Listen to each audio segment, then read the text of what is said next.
ஹalleluya! நம்முடைய ஆண்டவராகிய இயேசுவின் நாமத்திலே உங்களுக்கு வாழ்த்துக்களை தெரிவிக்கிறேன். நம் ஆண்டவர் எவ்வளவு பெரியவரோ இன்னொரு முறை அவருடைய வசனத்தின் மூலம் அவரை தியானிக்கும்படியாக, அறிந்து கொள்ளும்படியாக, அவர் பிரசன்னத்தை பெறும்படியாக இதோ அனுதின தியான நிகழ்ச்சியில் உங்களிடத்திற்கு ஒவ்வொரு நாளும் வருகிறேன். வாங்க ஒரு சிறிய ஜெபம் செய்வோம். பரிசுத்தரே, எமக்கு நன்றி ஆண்டவரே. எவ்வளவு பெரிய தேவன் நீரப்பா. உம்முடைய மகத்துவத்தை, உம்முடைய அன்பை, உம்முடைய நீடிய பொறுமையை, உம்முடைய கிருபையும் ஆண்டவரே நாங்க ஒவ்வொரு நாளும் அனுபவிக்கையில துதியோடு நன்றியோடு உம்முடைய சாட்சிகளாக வாழ உதவி செய்யும்படி கிறிஸ்துவின் நாமத்தில் ஜெபிக்கிறோம் நல்ல பிதாவே, ஆமென். ஹalleluya! நல்லா இருக்கீங்களா? கடந்த இரவு நிம்மதியா தூங்குனீங்களா? ஒருவேளை நீங்க வேற தேசத்துல இருந்தா உங்களுக்கு இது சாயந்தரமாக இருக்கலாம். உங்களை வேற மாதிரி வாழ்த்தணும். Good evening, good afternoon, whatever the time maybe. ஏனென்றால் உலகத்தின் அக்ராஸ் த குளோப் எங்கெங்கிருந்தும் இந்த வசனத்தை நீங்க கேட்குறீங்க. பட் டிஃப்ரெண்ட் டைமிங்ஸ்ல பாக்குறீங்க. அதற்காக நான் தேவனை எவ்வளவோ துதிக்கிறேன். நீங்க வாட்ஸ்அப்ல உங்க பெயரை எங்களுக்கு அனுப்புறீங்க. உங்கள சிலர் நீங்க அனுப்ப மறந்து விடுகிறீங்க. நீங்க அனுப்பினா நிச்சயமா உங்களுக்காக செபிப்பதற்கு மற்றும் இன்னும் உற்சாகத்தோடு இந்த ஊழியத்தை செய்ய நீங்க உதவி செய்தவங்களா இருப்பீங்க. நாம ஆண்டவரை அறிந்த பிறகு நம்மை ஆண்டவர் ஆசீர்வதிப்பாருங்க. நீங்க ஆண்டவர் அறிவீங்களா? நம்புகிறீங்களா? அவர் மேல விசுவாசம் வைக்கிறீங்களா? எப்பொழுதோ ஒரு முறை அல்ல, கண்டினியூஸா நம்ம விசுவாசத்தில் போராடி நம்ம விசுவாசத்தை காத்துக்கொள்ளணும். தேவனை நம்பினவர்கள் தேவன் ஆசீர்வதிப்பார். அவரை நம்பினவர்களை ஆஸ்தியுள்ளவர்களாக செய்கிறார். எல்லாவற்றிலேயும் பெருக்கத்தையும் ஆசீர்வாதத்தையும் பார்க்கும்படியாக செய்வார். நாம அநேக முறை எங்க நஷ்டம் போகிறோம் என்றால், தேவன் நம்மை நம்பி ஆசீர்வதித்த பிறகு நாம ஒரு மாதிரி அலட்சியத்துக்குள்ள போய்விடுகிறோம். அப்படிதானங்க? இதை பெருசா விவரிக்க அவசியம் இல்ல. உங்களுக்கு எந்த கஷ்டமும் இல்லாம நிம்மதியா இருக்கும்போது தேவன் நினைவுக்கு வருவாரா? அல்லது கஷ்டங்கள் பாடுகள் வரும்போது அதிகமா நீங்க ஜெபிப்பீங்களா? பதில் உங்ககிட்டே இருக்குங்க. பாருங்க, நமக்கு எந்த கஷ்டமும் பாடுகளும் வியாதிகளும் இல்லாம இருக்கிறோம்னா தேவன் நம்மை ஆசீர்வதித்து உயர்த்தி வைத்திருக்கிறார்னு அர்த்தம். ஆனா நம்ம எப்பொழுது தேவ ஆசீர்வாதங்களுக்கு பழகி விடுகிறோமோ அப்பொழுது நம்ம இதயத்துல ஒரு விதமான அலட்சியம் உண்டாகுது. தேவனுடைய மேன்மையை மறந்து போவோம். நம்ம மேன்மை என்று நினைப்போம். நாம் என்னவா இருக்கிறோமோ அது அவருடைய கிருபை என்பதை விட்டுவிட்டு என்னுடைய திறமை, என்னுடைய பலன், என் சக்தி என்று நினைக்கிற நிலைக்கு பின்வாங்கி போகிறோம். அப்படிப்பட்ட நேரத்திலே நாம தேவனுடைய நாமத்துக்கு நம்ம கதையை ஓரம் வைங்க, தேவனுடைய நாமத்துக்கு வெட்கத்தை கொண்டு வருகிறோம். ஏனென்றால் தேவன் நம்மை உயர்த்தும் போது எல்லாரும் நம்மையே பார்ப்பாங்க. அப்படிதானங்க? நீங்க எதையாவது தூக்கி பிடிச்சா எல்லார் பார்வையும் அது மேல வரும். அது போல தேவன் நம்மை ஆசீர்வதித்து உயர்த்தும் போது எல்லாருக்கும் நாம ஒரு எடுத்துக்காட்டா இருப்போம். நம்மை நோக்கி பார்ப்பாங்க. நம்மிடத்திலிருந்து பெரிய காரியங்களை எதிர்பார்ப்பாங்க, வித்தியாசத்தை எதிர்பார்ப்பாங்க. சில முறை அவங்க கேட்பாங்க, உங்க கிறிஸ்தவங்க கூட பொய் சொல்லுவீங்களா? நீங்களும் சினிமாக்கு போவீங்களா? நீங்களும் குடிப்பீங்களா? ஐயோ என்பது போல கிறிஸ்துவ அறியாதவங்க நம்ம கேட்பதை நம்ம அப்பப்ப பார்ப்போம். அப்படின்னு அதை எக்ஸ்பெக்ட். தேவனை நம்பினவங்க பரிசுத்தமா இருக்கணும், வித்தியாசமா இருக்கணும் என்று எதிர்பார்க்கிறாங்க. சோ எப்பொழுது ஆண்டவரை நம்பினோம் என்று ஆண்டவரை குறித்து சாட்சி கொடுத்து ஆண்டவர் கொடுக்கிற நன்மைகளை பெற்றுக்கொண்டு தேவனாலே உயர்த்தப்பட்ட பிறகு நாம ஜாக்கிரதையா இல்லாவிட்டா தேவனுடைய நாமத்துக்கு வெட்கத்தை கொண்டு வருவோம். தாவீதை தேவன் ஆட்டுத் தொழுவத்திலிருந்து தெரிந்து கொண்டு ஒரு நல்ல சக்கரவர்த்தியா, மகாராஜாவா செய்தார். யுத்தங்கள், போராட்டங்கள் இருந்தவரை அவர் நல்லாவே இருந்தார். ஒவ்வொரு காரியத்திலும் ஒவ்வொரு விஷயத்திலும் தேவனை செபித்து செய்வார். ஆனா அவர் ஸ்திரப்பட்ட பிறகு, அவர் சக்கரவர்த்தி ஆன பிறகு இனி அவர் யுத்தத்துக்கு போக அவசியம் இல்லை, அவருடைய சேனையை அனுப்பினாலே போதும் என்கிற நிலைக்கு வந்த பிறகு, வசந்த காலத்தில் ராஜாக்கள் யுத்தம் செய்யும் காலத்தில் யுத்தங்கள் நடக்கும்போது இவர் இங்க தூங்கிட்டு இருக்கிறாரு. பாருங்க, தூக்கம் என்பது, பகல் தூக்கம் என்பது வேலையை கெடுக்கும். இரவிலே பேச்சு இரவு தூக்கத்தை கெடுக்கும். சிலர் பகல் என்னமோ தூங்கிக் கொண்டிருப்பாங்க, இரவுகள் என்னமோ பேசிக் கொண்டிருப்பாங்க. அதுவும் கெடும், இதுவும் கெடும். இரவுல தூங்குங்க, பகல்ல வேலை செய்யுங்க, பேச்சில்ல. எப்பொழுது இந்த தாவீது பகல்ல தூங்கி எழுந்தாரோ சோதனையில விழுந்தார், பாவத்துல விழுந்துட்டார், அருவருப்பான நிலைக்கு பின்வாங்கிட்டாரு.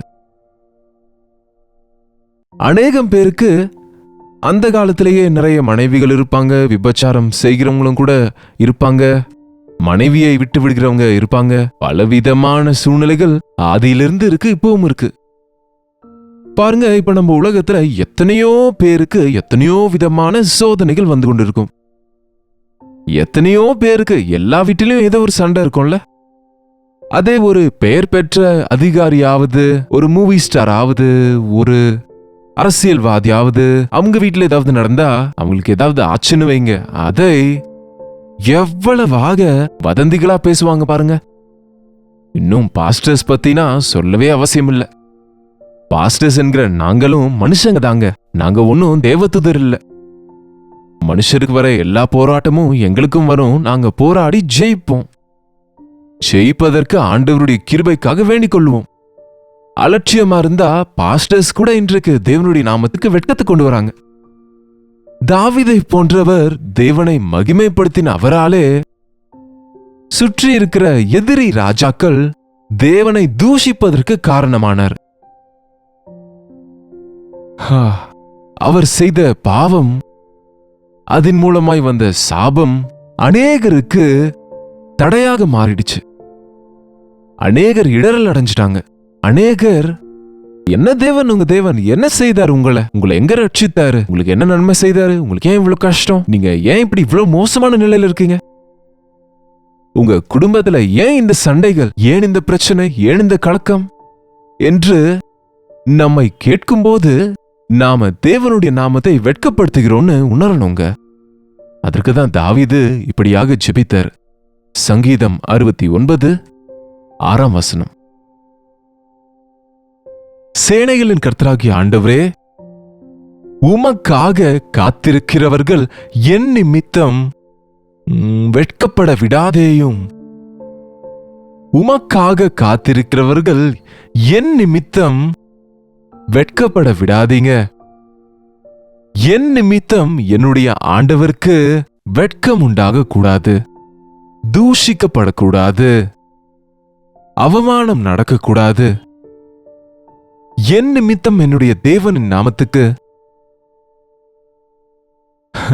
தீங்கு நடக்கக்கூடாது. ஆமாங்க, ஒரு காலேஜில் இருக்கிற நபர் தவறு செய்தா இந்த காலேஜ் முழுசும் இப்படிதான் சொல்லுவாங்கல்ல. ஒரு சர்ச்சில் இருக்க நபர் தப்பு செய்தா இந்த சர்ச்சில் இருக்கவங்களாம் இப்படிதான் சொல்லுவாங்கல்ல. நாம ஒரு தலைவரா இருக்கிறவங்க, ஒரு முக்கியமான நிலைமையில முக்கியமாக இருக்கிறவங்க, ஒரு நல்ல விசுவாசின்னு சொல்லிக் கொள்ளுகிற ஒரு நபர் பாவம் செய்யும் போது தேவனுக்கு அதனால துக்கம் உண்டாகுது, அவமானம் உண்டாகுது.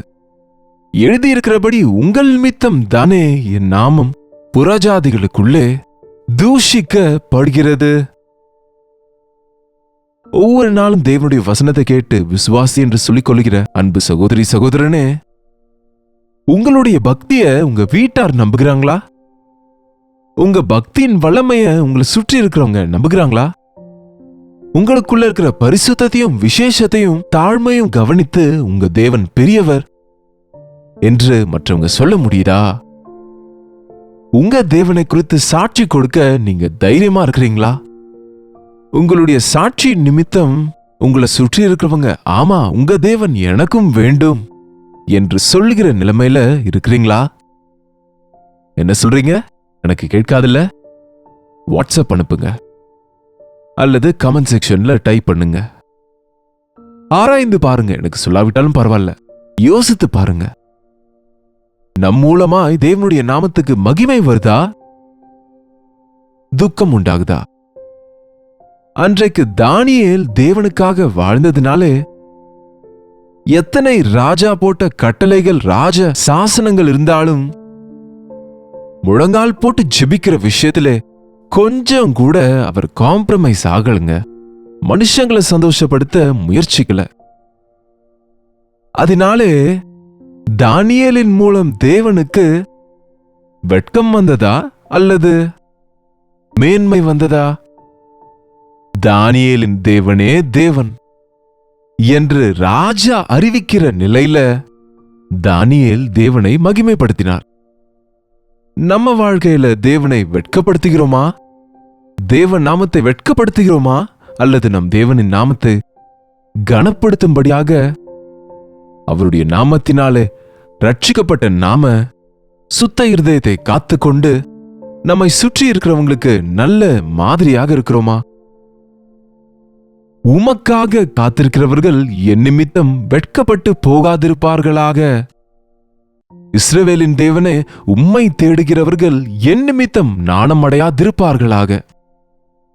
உம்மிடத்துக்கு வருகிறவர்கள் என் நிமித்தம் வெட்கப்பட விடாதீங்க. உம்மை தேடுகிறவர்களுக்கு என் நிமித்தம் அவமானம் உண்டாக விடாதீங்க. உண்மையாங்க இயேசுவின் நாமத்தை தரித்திருக்கிற எல்லாரும் வசனத்திற்கேற்றபடி வாழ்ந்து இயேசுவை போல நடந்து கொண்டால் இந்நேரத்துக்கு தேவனுடைய நாமம் உலகம் முழுவதிலும் கூட மகிமைப்பட்டிருக்கும். ஒவ்வொருவரும் கூட அவருடைய பாதத்தில் சேர்ந்து அவரை தங்கள் சொந்த இரட்சகராய் ஏற்றுக்கொண்டிருப்பாங்க. நாம ஆண்டவர் பிள்ளைகள் என்று சொல்லிக் கொள்கிறோம், கிறிஸ்தவங்கள்னு சொல்லிக் கொள்கிறோம், ஆண்டவரை நம்பினோம் என்கிறோம், விசுவாசிகள் என்கிறோம், நாங்க ஒழுங்கா ஆலயத்துக்கு போகிறோம் என்கிறோம், நாங்க தேவனுடைய வேலையை செய்கிறோம் என்கிறோம், அதையும் சொல்லுகிறோம். ஆனா நம்முடைய வாழ்க்கையில அந்த வல்லமையை மற்றவங்க பார்க்க முடியல, அந்த மாற்றத்தை மற்றவங்க பார்க்க முடியல, அப்படிப்பட்ட விசேஷத்தை மற்றவங்க பார்க்க முடியல. அப்படிப்பட்ட நிலைமையில உங்க பக்தி இருந்தா தயவு செய்து சரி பண்ணி கொள்ளுங்க. அது பொய்யான பக்தியா இருக்குமோ, செத்த பக்தியா இருக்குமோ என்னமோ, அது இயேசு கிறிஸ்து அவருக்கு பயபக்தியா இருக்கிறோம் என்று சொல்லப்படாதுங்க. நாம ஆண்டவரிடத்தில் அநேகர் ஈர்க்க வேண்டியவங்களா இருக்கையில நம்ம நிமித்தம் அநேகர் இடரல் அடைகிற நிலைமையில நம்ம இருந்தா அது எவ்வளவு வேதனையான விஷயங்க. நாம அறிவிக்கிறது வாய்நாள் அறிவிக்கிற அறிவிப்பு அவசியம் இல்லைங்க. நம்முடைய வாழ்க்கையில நம்முடைய ஆண்டவரின் காரியங்களை மற்றவங்க பார்க்க முடிந்தா தேவன் எனக்கும் வேண்டும்னு உங்களை பின்பற்றுவாங்க. உங்க வாழ்க்கையில நீங்க வசனத்தை வாழ்ந்து காட்ட முடிந்தால் உங்களை பார்க்கிறவங்க கிட்ட பைபிள் இல்லாவிட்டாலும் உங்களுக்குள்ள இருக்கிற வசனத்தின் அர்த்தத்தை பார்த்து வசனத்துக்கேற்ற வாழ்க்கையை பார்த்து அந்த வசனம் எனக்கு வேண்டும், அந்த தேவன் எனக்கும் வேண்டும் என்று நம்ம பின்னாடி வருவாங்க. உங்க மூலமா முன்னுக்கு வருகிறவங்க பின்னுக்கு போறாங்களா அல்லது பின்வாங்குகிறவங்க உங்களை பார்த்து உற்சாகப்பட்டு முன்னுக்கு வருகிறாங்களா? எல்லா விஷயத்திலையும் கூட உங்க பக்தி எனும்போது, கிறிஸ்தவ பக்தி எனும்போது அது ஆலயத்துல காட்டுற பக்தி மட்டும் கிடையாதுங்க. 1 மணி நேரம் 2 மணி நேரம் ஆசரித்து விட்டு விடுவது கிடையாது. அது நம்முடைய சுபாவத்துக்குள்ள வந்துடணும். It's a life style. நம்ம வாழ்க்கை முறை மாற வேண்டும். நம்ம பேசுகிற விதம், நம்ம திங்கிங், நம்ம யோசிக்கிற விதம் வசனத்திற்கு ஏற்றதா இருக்க வேண்டும். நம்முடைய பார்வை, நம்ம கோல் ஆண்டவரை மகிமைப்படுத்துவதா இருக்கணும். இயேசுவை விசுவாசிக்கிறேன் என்கிற உங்க மூலமா யாராவது ஆண்டவர்கிட்ட வராம நீங்க தடையா இருந்தா உங்க வார்த்தையாலாவது நடத்தையாலாவது பலவீனத்தாலாவது இன்றைக்கு நீங்களும் ஜெபிங்க. மனம் திரும்புதலோடு ஜெபிங்க. ஒரு முறை தேவனுடைய நாமத்துக்கு வெட்கம் வந்தது தாவீதாலே. திரும்ப எப்போதும் அவர் அப்படிப்பட்ட தேவ நாமத்துக்கு வெட்கத்தை உண்டாக்குகிற வாழ்க்கை வாழ, ஆனா மனுஷரை சந்தோஷப்படுத்த வாழவில்லை, ஆனா தேவனுடைய இருதயத்துக்கு ஏற்றவனாக மாற்றப்பட்டார். இப்போதைக்கே உங்க நிமித்தம் அநேக முறை தேவனுடைய நாமத்துக்கு வெட்கம் வந்திருக்கலாம். அநேகர் தடைப்பட்டு ஆண்டவர் ஏற்றுக்கொள்ளாம இருக்க நீங்க காரணமா இருந்திருக்கலாம். இன்றைக்கு ஆண்டவர் சமூகத்துல மனம் திரும்புங்க. ஆண்டவரே, எனக்குள்ள உங்களை பார்க்கட்டும் அப்பா, என் வாழ்க்கைக்குள்ள வாங்க ஆண்டவரே. உம்முடைய வசனத்திற்கேற்ற வாழ்க்கையை கொடுத்து அநேகரை பக்கம் இழுத்துக்கொள்ளும் பாத்திரமா என்ன செய்யுங்க என்று ஆண்டவரை கேட்போமா? ஜெபிப்போம். பரிசுத்தரே, அன்புள்ள தகப்பனே,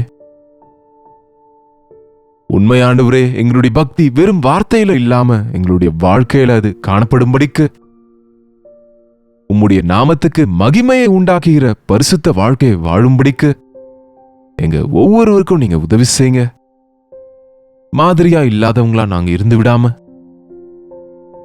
அநேகருக்கு வெட்கம் உண்டாகவும் இடரல் அடையவும் நாங்க காரணமா இல்லாமல் ஆத்துமாக்களை பிடிக்கிறவர்களாக நாங்கள் இருக்க வேண்டும் என்று நீர் விரும்பினபடி அநேகரை உம்முடைய பாத தண்டையில் கொண்டு வருகிறவர்களாக இருக்க எங்களுக்கு நீர் உதவி செய்யும்படிக்கு எங்களை சுற்றி இருக்கிறவங்களுக்கு, எங்க தேசத்தாருக்கு, எங்க வீட்டாருக்கு நாங்க எடுத்துக்காட்டா இருக்க உன் தேவன் எனக்கும் வேண்டும் என்று உன் பக்கம் திரும்பும்படிக்கு உம்முடைய ஆவியானவரின் காரியங்களை செய்யும்படிக்கு எங்களுக்கு உதவி செய்யும்படி இயேசு கிறிஸ்துவின் நாமத்தில் ஜெபிக்கிறோம் பிதாவே, ஆமென்.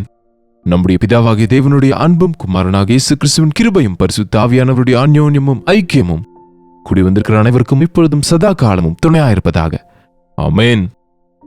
தேவனுக்கு ஸ்தோத்திரம். உங்களுடைய ஜெப விண்ணப்பங்களை, பாரங்களை எங்களுக்கு நீங்க தெரியப்படுத்த 8939801234 என்னும் ஸ்கிரீன்ல கீழே இருக்கிற நம்பருக்கு நீங்க ஒரு டெக்ஸ்ட் அல்லது வாய்ஸ் மெசேஜ் அனுப்புங்க. உங்களுக்காக நாங்க ஜெபிக்கிறோம், நீங்களும் ஜெபிங்க. தேவன் நிச்சயமா அற்புதத்தை செய்வார். நம்முடைய ஆண்டவர் பெரியவர். நாம அவருடைய அழைப்புக்கு ஏற்றபடி, அவர் வசனத்திற்கேற்றபடி இந்த உலகத்திலே சாட்சிகளாக வாழ்வோம். கர்த்தருக்கு சித்தமானால் நாளைக்கு இதே நேரத்தில் அனுதின தியான நிகழ்ச்சியில் கர்த்தருடைய வார்த்தையோடு உங்களை சந்திக்கிறேன். அதுவரை கர்த்தருடைய கிருபை உங்களுக்கு துணையா இருப்பதாக. ஹalleluya. மும்பை மற்றும் மும்பை சுற்றி இருக்கிறவர்களுக்கு ஒரு நற்செய்தி. கர்த்தருக்கு சித்தமானால் வருகிற செப்டம்பர் 24ஆம் தேதி மும்பையில் ஒன் டே கெட் டுகெதரை ஏற்பாடு செய்கிறோம். இது ஒரே செஷனாக நடக்கும்.